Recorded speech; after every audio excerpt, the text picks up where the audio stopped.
नमस्कार, India voice देख रहे हैं आप और मैं हूं आपके साथ तुषार कुमार। तो वक्त हो चला है रिपोर्टर्स लाइव का, जहां दिन भर की तमाम बड़ी खबरों की जानकारी जो है वो हमारे संवाददाता ग्राउंड जीरो से आप लोगों तक पहुंचाते हैं। लेकिन सबसे पहले हम बात करेंगे पिथौरागढ़ में बीजेपी के राष्ट्रीय अध्यक्ष जेपी नड्डा का दौरा रहा। खबर पर ज्यादा जानकारी दे रहे हैं हमारे संवाददाता अभय कैंतुरा। नड्डा की पिथौरागढ़ में चुनावी रैली हुई। अल्मोड़ा पिथौरागढ़ लोकसभा क्षेत्र के अंतर्गत ये चुनावी रैली थी, जिसमें उन्होंने क्षेत्र की जो जनता है, संसदीय क्षेत्र की जो जनता, उनसे ऐसे प्रत्याशी का चयन करने की बात करी है जो बीजेपी के लिए है या देश के लिए जो काम करता है। उन्होंने कहा कि केंद्र में प्रधानमंत्री मोदी की सरकार है, तो ऐसे में देश सुरक्षित है और ऐसे में जो उत्तराखंड के 20 जवान हैं, उन 20 जवानों के आधार पर अब उत्तराखंड की जनता को ही चयन करना होगा कि ऐसे प्रत्याशियों का चयन यहाँ से हो जो देश की रक्षा के लिए काम करे, विकास के लिए काम करे। उन्होंने विपक्षी पार्टियों पर भी जमकर निशाना साधा। उन्होंने घोटालों की बात यहाँ पर करी। उन्होंने विपक्षी दलों की जो सरकार थी, उन सरकारों की पोल खोलने का काम यहाँ पर कर रही है। कहा जा सकता है कि चुनावी जनसभाएं बीजेपी के लेख लीडने का काम यहाँ पर करेंगी और इस क्षेत्र में जो विकास की जो बात अक्सर बीजेपी करती आई, उन्हें एक चुनावी मुद्दे के रूप में जनता के सामने रखने का काम बीजेपी के नेता कर रहे हैं। मथुरा में सीएम योगी की हुंकार। खबर पर ज्यादा जानकारी दे रहे हैं हमारे संवाददाता मोहम्मद फारूक। धर्म नगरी मथुरा में योगी आदित्यनाथ उत्तर प्रदेश के मुख्यमंत्री का आना हुआ आज, और आज उन्होंने यहाँ पर सेठ BN पोद्दार इंटर कॉलेज में एक चुनावी जनसभा को संबोधित किया। और उन्होंने चुनावी जनसभा में साफ तौर पर कहा कि हमारे यहाँ से प्रत्याशी सांसद हेमा मालिनी हैं, जो तीसरी बार चुनाव लड़ेंगे, चुनाव मैदान में हैं। आप लोग उन्हें जिताइए। मथुरा का विकास बहुत तेज़ी से कराया जाएगा। और मुख्यमंत्री ने साफ तौर पर कहा कि मथुरा प्रथम श्रेणी में रखते हैं मथुरा ज़िले को। मथुरा ज़िले से उनको लगाव भी है, बार बार वो मथुरा आते हैं। और मथुरा में ब्रज तीर्थ विकास परिषद द्वारा कार्यालय भी बनाया गया है, जिस कार्यालय में मुख्यमंत्री खुद बैठते हैं, उनका कार्यालय है। और मथुरा के विकास के लिए, परियोजनाओं के लिए काफ़ी धन मुख्यमंत्री द्वारा दिया जा रहा है। उसको लेकर उन्होंने आज जनता के बीच में एक संदेश दिया और उनका कहना था कि मथुरा में यमुना का भी शुद्धिकरण कराया जाएगा और जो विकास कार्य अधूरे रह गए वो सब पूरे कराए जाएंगे। उन्होंने भारतीय जनता पार्टी की प्रत्याशी हेमा मालिनी को जिताने की जनता से अपील की। इंडिया वॉइस के लिए मैं मोहम्मद फारूक, मथुरा। दिल्ली में कांग्रेस के वरिष्ठ नेता ने बीजेपी का दामन थाम लिया। खबर पर ज्यादा जानकारी दे रहे हैं हमारे संवाददाता अजीत कुमार। जैसे जैसे लोकसभा चुनाव की तारीख नज़दीक आती जा रही है, वैसे वैसे अब पार्टी फेरबदल का सिलसिला भी तेज हो गया है। अभी हाल ही में कांग्रेस के नेता और बॉक्सर विजेंद्र ने जिस तरीके से भाजपा का दामन थामा, उसके बाद तुरंत अगले ही दिन कांग्रेस के वरिष्ठ नेता गौरव वल्लभ ने भी कांग्रेस से इस्तीफा देकर भाजपा की ओर अपना हाथ बढ़ा लिया। दरअसल आपको बता दें कि इससे पहले कांग्रेस नेता गौरव वल्लभ ने एक लंबा पत्र लिखकर अपनी व्यथा कांग्रेस अध्यक्ष मल्लिकार्जुन खड़गे को लिखी और इसके बाद उन्होंने कांग्रेस से अपनी तमाम सदस्यता को लेकर के इस्तीफा दे दिया, जिसके कुछ समय बाद ही उन्होंने भाजपा मुख्यालय में पहुंचकर भाजपा की सदस्यता हासिल की।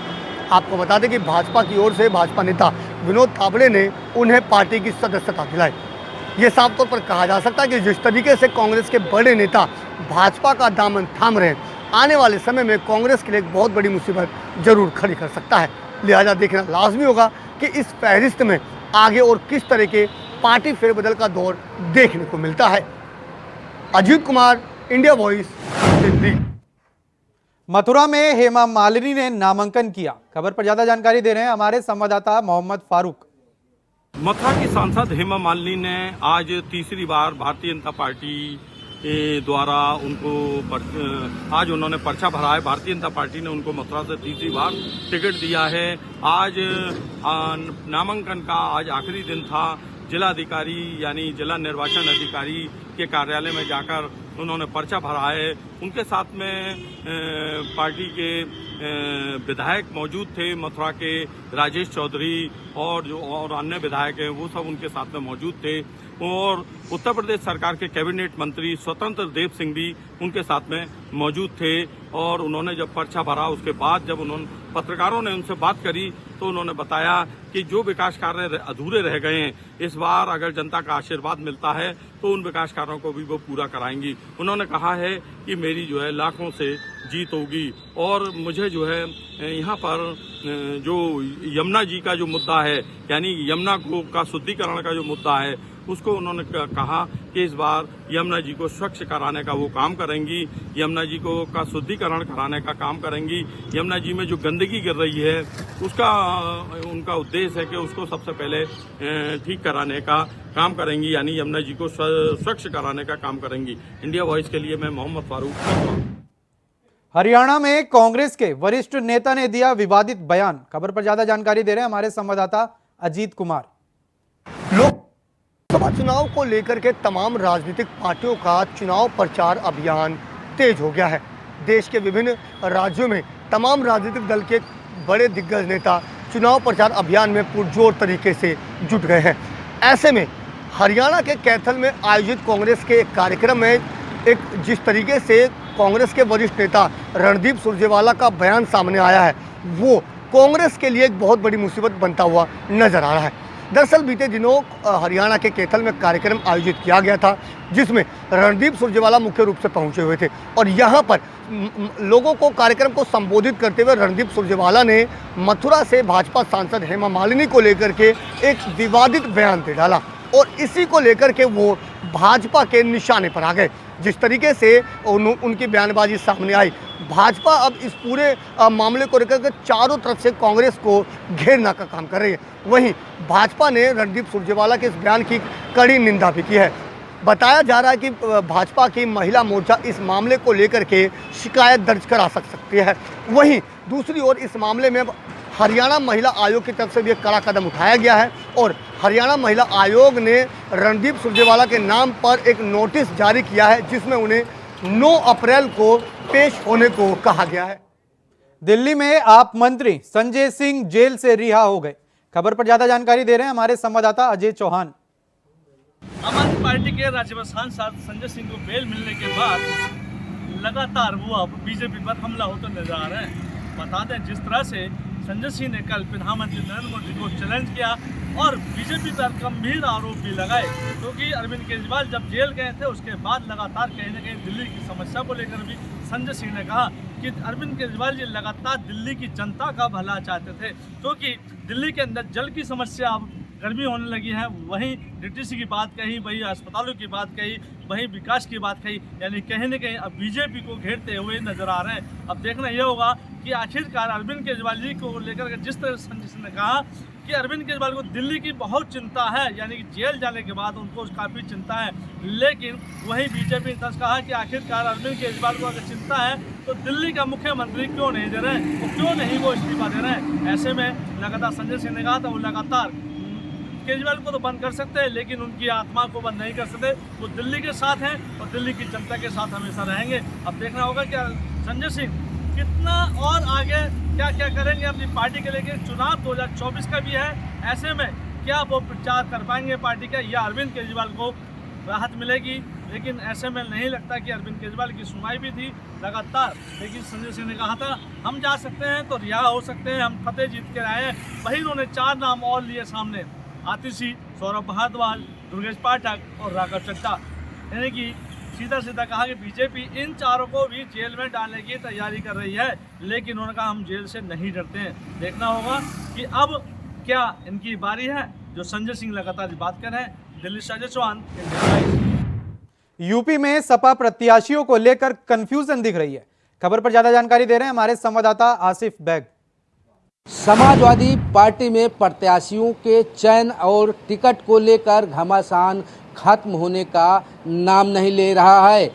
मेरठ सीट पर अंतर्कलह के चलते सपा प्रमुख ने अतुल प्रधान का टिकट काटकर सुनीता वर्मा को प्रत्याशी घोषित कर दिया है। इसके पहले भानु प्रताप प्रत्याशी चुने गए थे। फिलहाल जिस तरह से कई हाट सीटों पर प्रत्याशियों को लेकर अंतर्कलह चल रही है और लगातार समाजवादी पार्टी प्रमुखों को टिकट यानी प्रत्याशी बदलने पड़ रहे हैं। इससे कहीं न कहीं समाजवादी पार्टी लगातार घिरती नजर आ रही है। बता दें कि सपा प्रमुख अखिलेश यादव ने कई सूची जारी की और कई सीटों पर प्रत्याशियों के चयन को लेकर अंतर्कलह शुरू हो गई, जिसके चलते सपा प्रमुख अखिलेश यादव को बागपत, मुरादाबाद समेत 8 सीटों पर प्रत्याशी बदलने पड़े।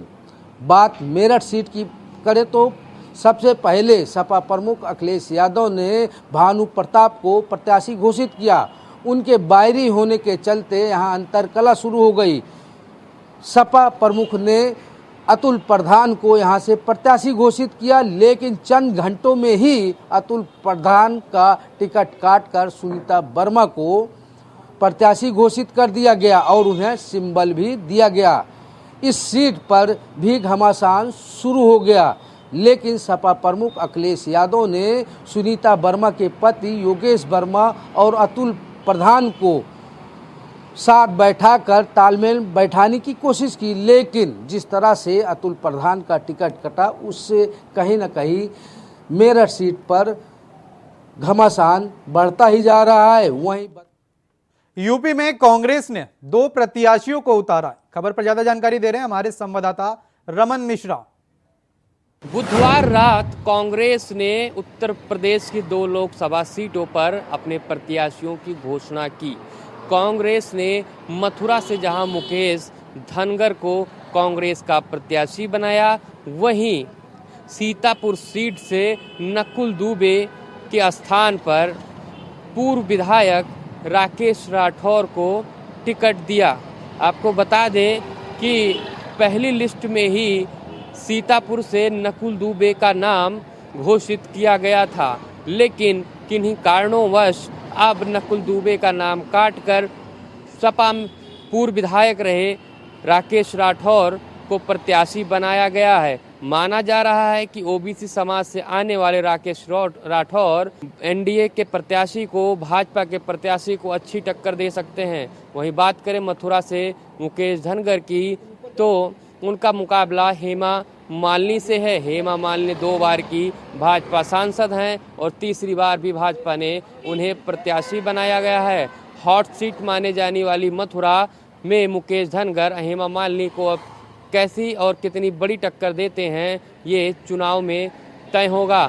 फिलहाल कांग्रेस ने भले कई नामों पर घोषणा कर दी हो, लेकिन अभी भी जो बहुप्रतीक्षित सीट है रायबरेली और अमेठी, इस पर अभी भी सस्पेंस बरकरार है। कैमरामैन राहुल के साथ रमन मिश्रा, इंडिया वॉइस, लखनऊ में आरएसएसपी के अध्यक्ष स्वामी प्रसाद मौर्य और उनकी बेटी की मुश्किलें बढ़ती जा रही हैं। खबर पर ज्यादा जानकारी दे रहे हैं हमारे संवाददाता आसिफ बैग। राष्ट्रीय शोषित समाज पार्टी प्रमुख स्वामी प्रसाद मौर्य और उनकी सांसद बेटी संघमित्रा मौर्य की परेशानी बढ़ गई है। एमपी एमएलए कोर्ट ने स्वामी प्रसाद मौर्य, संघमित्रा मौर्य समेत 5 लोगों के खिलाफ गिरफ्तारी वारंट जारी कर दिया है। आरोप है कि धोखाधड़ी और मारपीट के मामले में यह सभी आरोपी कोर्ट में नहीं पेश हो रहे थे।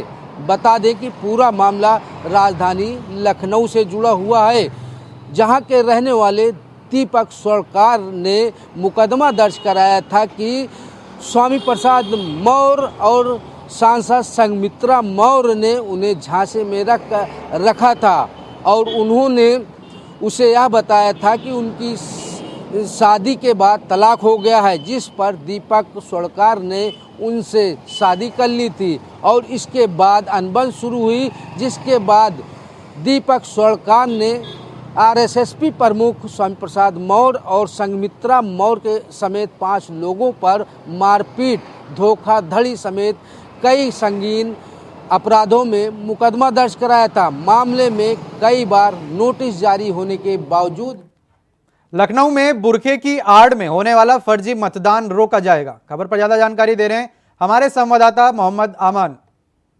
2024 लोकसभा चुनाव को लेके प्रदेश अध्यक्ष बासित अली, जो बीजेपी के अल्पसंख्यक मोर्चा से हैं, उन्होंने फर्जी मतदान को लेकर एक रणनीति बनाई है। आपको बता दें, इस पूरे मामले में बासित अली ने उत्तर प्रदेश में 20,000 बूथों को चिन्हित किया है। इन बूथों पे जो मुस्लिम बहुल क्षेत्रों में ये 20,000 बूथ हैं जहां पे चिन्हित किया है। वहीं बासित अली का कहना है जो बुरखे की आड़ में फर्जी मतदान होते हैं उन पर पूरी तरह से हम रोक लगा देंगे। इस रोक लगाने को लेकर बासित अली ने तकरीबन 11 सदस्यों की कमेटी का गठन किया है जो पूरी रणनीति पे काम करेगा और इस 11 सदस्यों में 30% महिलाओं को भी जगह मिली है जो जगह जगह जाएंगे और मौके पे जो संदिग्ध व्यक्ति लगते हैं जहां पे उनको लगता है कि यहाँ पे फर्जी मतदान हो सकता है बुरखे की आड़ में, वहीं पे वो जांच पड़ताल भी करेंगे।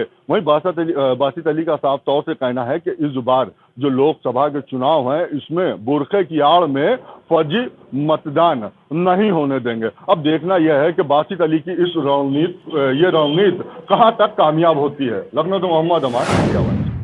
लखनऊ में अलविदा जुम्मे को लेकर अलर्ट जारी है। खबर पर ज्यादा जानकारी दे रहे हैं हमारे संवाददाता प्रेम पाठक। कल होने वाली अलविदा की नमाज को लेकर प्रदेश के अंदर सतर्कता बरतने के निर्देश जो हैं वो जारी किए गए हैं। सभी जिलों के अंदर कहा गया है कि जितने भी संवेदनशील स्थान हैं वहां पर विशेष तौर पर सतर्कता जो है उसको बरता जाए और इसके अलावा जहां कहीं पर भी छोटी मोटी कोई शिकायतें आती हैं तो उसका पूरी तरीके से संज्ञान लिया जाए और उसको नज़रअंदाज जो है वो ना किया जाए। चूँकि कल आखिरी अलविदा की नमाज है और इसके बाद नवरात्र भी आने वाला है और इस समय सबसे अहम कि जो लोकतंत्र का पर्व है यानी कि चुनाव वो चल रहा है, तो ऐसे में कहीं पर भी कानून व्यवस्था जो है वो खराब ना हो, इसको लेकर डीजीपी मुख्यालय की तरफ से जो है वो निर्देश जारी किए गए हैं। इसके अलावा मुख्य सचिव दुर्गा शंकर मिश्र की तरफ से कहा गया है कि सड़कों पर किसी भी धर्म का कोई भी धार्मिक कार्यक्रम जो है वो ना आयोजित किया जाए, चाहे वो किसी भी समुदाय का हो। तो इन सभी चीज़ों को लेकर बाकायदा जिलों में निर्देश जारी किए गए हैं। कैमरामैन राहुल के साथ प्रियम पाठक, इंडिया वॉइस। इलाहाबाद कोर्ट में हुई शाही ईदगाह मामले को लेकर सुनवाई। खबर पर ज्यादा जानकारी दे रहे हैं हमारे संवाददाता शोएब रिजवी। मथुरा के शाही ईदगाह कृष्ण जन्मभूमि मामले में आज इलाहाबाद हाईकोर्ट में एक बार फिर सुनवाई हुई। मुस्लिम पक्ष ने लंबी बहस की और अपनी दलीलें पेश की। हालांकि उसके बाद हिंदू पक्ष की तरफ से 2 वरिष्ठ अधिवक्ताओं ने अपना पक्ष रखा है। तमाम पहलुओं पर इस मामले में अपनी अपनी दलीलें दोनों पक्षों की तरफ से की जा रही। पिछली कुछ तारीखों पर मुस्लिम पक्ष अपना पक्ष रखता है कि इस कुल मिलाकर 18 याचिकाएं हैं जिस पर अलग अलग बिंदुओं पर याचिका की गई जिसकी सुनवाई की जा रही है। वहीं मालिकाना हक के लिए भी जहां याचिका की गई है वहां सर्वे कराने की भी इसमें याचिका में प्रेयर की गई है, जिसको लेकर के दोनों पक्षों की तरफ से अपनी अपनी दलीलें पेश की जा रही है। पिछली कुछ तारीखों से मुस्लिम पक्ष अपनी दलीलें पेश कर रहा था। आज से हिंदू पक्ष की तरफ से जो उनके वकील हैं उन्होंने भी अपना पक्ष रखा है और उन्होंने ये दावा किया है कि बाल स्वरूप से ही कृष्ण वहाँ पे विराजमान हैं। इस तरह से उनका वहाँ पर दावा मजबूत है और मुस्लिम पक्षों की जो तमाम दलीलें हैं उसको उन्होंने खारिज किया। अब देखना होगा कि जब अगली तारीख 18 अप्रैल को एक बार फिर इस पूरे मामले में सुनवाई आगे की शुरू होगी तो हिंदू पक्ष जो मुस्लिम पक्षों ने अभी तक अपनी दलीलें पेश की हैं उस पर क्या जवाब दाखिल करता है, उसके बाद कोर्ट इस पर किस तरह से लेता है, उस पर क्या रुख अख्तियार करता है, उसका इंतज़ार करना पड़ेगा। फिलहाल अब जो है हिंदू पक्ष अपनी दलीलें पेश करना शुरू कर दिया है और उम्मीद की जा रही है कि 18 तारीख को जब सुनवाई शुरू होगी तो हिंदू पक्ष अपना वकील रखेगा और उसके बाद ही कोर्ट अपना निर्णय सुनाएगा। Shoaib Rizvi, India voice, Prayagraj. गाजीपुर में अवैध सशस्त्र फैक्ट्री का हुआ भांडाफोड़। खबर पर ज्यादा जानकारी दे रहे हैं हमारे संवाददाता सुशील तिवारी। अवैध तमंचा बनाने वाले गिरोह का पुलिस ने किया है पर्दाफाश। गाजीपुर के पुलिस को मिलती है बड़ी सफलता जब गुप्त सूचना मिलती है पुलिस को कि गाजीपुर जिले में अवैध तमंचे बनाने का कार्य हो रहा है। उसके बाद पुलिस सजग हो जाती है। गाजीपुर के थाना खानपुर की टीम, स्वाट टीम व सर्विलांस टीम जाती है जंगल में। ये इस अवैध तमंचे को बनाकर बेचते थे। लोकसभा चुनाव को देखते हुए पुलिस के लिए ये बड़ा चैलेंज था कि आखिर ये तमंचे आते कहां से हैं। उसके बाद पुलिस ने 2 नफर अभियुक्तों को गिरफ्तार कर लिया। 12 अवैध तमंचे, कारतूस भी पुलिस ने बरामद कर लिए। इसके साथ ही तमंचों के निर्माण में जो भी सामान का जो प्रयोग करते थे उन सभी सामानों को पुलिस ने वहां पर जब्त कर लिया। गाजीपुर के एसपी ओमवीर सिंह ने बताया कि ये सफलता हाथ लगी है गाजीपुर के पुलिस को, जो कि इन तमंचों का निर्माण करके ये इसको बेचते थे, लेकिन पुलिस ने किया है बहुत ही बड़ा कार्य। गाजीपुर के पुलिस को मिलती है बड़ी सफलता। इंडिया वॉइस के लिए सुशील तिवारी। संभल में बीजेपी प्रदेश अध्यक्ष चौधरी भूपेंद्र सिंह का एक बड़ा बयान सामने आया है। खबर पर ज्यादा जानकारी दे रहे हैं हमारे संवाददाता सतीश सिंह। प्रदेश के अध्यक्ष भूपेंद्र सिंह चौधरी आज संभल पहुंचे और जिस तरीके से बीजेपी के चुनाव प्रचार चल रहा है और वो पहुंचने के बाद में जनसभा को संबोधित कर रहे थे, उसको लेकर के एक उन्होंने बहुत बड़ा बयान दिया है। ये कहा है कि सपा अपने जो प्रत्याशियों को तार रही है और बदल रही है। जिस तरीके से ये अपना जो उन्हें डर लग रहा है कि किस तरह से कि हार जीत का उन्हें डर लग रहा है, तो सपा और गठबंधन की बात की जाए तो उन्हें एक बड़ा वो दिया है कि जिस तरीके से उन्होंने अपने प्रत्याशियों की बात कर रहे हैं कि उन्हें अपना प्रत्याशी अभी तक कहीं तारा है तो कहीं दूसरा बदल दे रहे हैं, कहीं दूसरा बदल रहे हैं, तो कहीं सुखपाल सिंह बात की जाके सुखपाल सिंह कभी अपने बेटे की बात करते हैं तो कभी धर्मेंद्र यादव की बात करते हैं। तो इस तरीके से एक उन्होंने गठबंधन पर सीधा वार किया गया है। ये भी कहा है कि उन्होंने कि जिस तरीके से एक सपा अपना गाजल और मूरी जैसे प्रत्याशी बदल रही है। सबसे बड़ा सवाल उठता है कि जिस तरीके से उनसे बात की गई। जौनपुर में बीजेपी विधायक का एक वीडियो सोशल मीडिया पर तेजी से वायरल हो रहा है। खबर पर ज्यादा जानकारी दे रहे हैं हमारे संवाददाता विवेक कुमार। जौनपुर में शाहगंज के विधायक रमेश सिंह और भाजपा प्रत्याशी कृपा शंकर सिंह का एक वीडियो सरकारी विद्यालय से वायरल हो रहा है। वायरल वीडियो में विधायक रमेश सिंह जो है विद्यालय के बच्चों से कहते हुए दिखाई दे रहे हैं कि उनके माता पिता किसको वोट देंगे, मोदी जी को वोट करने की विधायक जी बात कह रहे हैं। और वायरल वीडियो होने के बाद हड़कंप मच जाता है। आपको बता दें कि मोदी जी का सपना है अब की बार 400 पार। इसी सपने को साकार करने के लिए भारतीय जनता पार्टी के नेता कार्यकर्ता विधायक लगातार जनता के बीच जा रहे हैं। ये वायरल वीडियो होने के बाद जो है विपक्ष जो है सवाल खड़ा कर दिया। वहीं वायरल वीडियो के बाद जो है शाहगंज के विधायक रमेश सिंह ने अपनी जो है सफाई पेश किया है मीडिया के सामने। और विधायक रमेश सिंह का कहना है कि ये वायरल वीडियो जो है पिछले महीना मार्च के पहले सप्ताह का है। उस समय जो है आचार संहिता नहीं लगी थी। विधायक जी भाजपा प्रत्याशी के साथ उक्त गांव गए थे किसी काम से और विद्यालय की समस्या को देखने के लिए विधायक जी विद्यालय में जाते हैं और तभी ने किसी चालाकी से जो है वीडियो बनाकर इस समय वायरल कर दिया है। और विधायक जी कहना कि ये मेरी छवि धूमिल करने के लिए किया जा रहा है। जौनपुर से विवेक कुमार, इंडिया वॉइस। कानपुर में सपा विधायक इरफान सोलंकी की सुनवाई एक बार फिर टली। खबर पर ज्यादा जानकारी दे रहे हैं हमारे संवाददाता मोहम्मद असलम। पेशी के दौरान अक्सर शेर व शायरी के अंदाज में नजर आने वाले इरफान सोलंकी ने कानपुर पुलिस पर गंभीर आरोप लगाए हैं। आपको बता दें कि आज 4 अप्रैल इरफान सोलंकी को महाराजगंज जेल से कानपुर कोर्ट में पेशी के लिए लाया गया था। पेशी के दौरान आज भी उनका जो फैसला आना था वो टल गया, जिसके बाद जब मीडिया ने इरफान से सवाल किए तो इरफान काफी नाराज दिखे हैं। इरफान ने जोर जोर से खुद को जानवर कहना, चिल्लाना शुरू कर दिया, जिसके बाद पुलिस जो है वो इरफान को जो वैन है पुलिस की गाड़ी है वहां तक लेके पहुंची। तो उसके बाद इरफान ने कानपुर पुलिस कमिश्नरेट पर काफी गंभीर आरोप भी लगाए हैं। इरफान ने आशंका जताई है कि कानपुर पुलिस कमिश्नरेट उनका एनकाउंटर करना चाहती है या फिर कुछ ही दिनों बाद उनकी भी जो हार्ट अटैक से मौत की खबर आने वाली है। तो कहीं ना कहीं इरफान का जो डर था वो साफ तौर पर देखने को मिल रहा था। अब देखने वाली बात यह होगी 6 अप्रैल को जो कोर्ट ने अगली तारीख दी है उसमें इरफान के पक्ष में फैसला आता है या फिर उनके खिलाफ। कैमरा पर्सन चंद्रा के साथ मोहम्मद असलम, इंडिया वॉइस। फिलहाल के लिए रिपोर्टर्स लाइव में इतना ही। देश और दुनिया की तमाम बड़ी खबरों को जानने के लिए बने रहें इंडिया वॉइस के साथ। नमस्कार।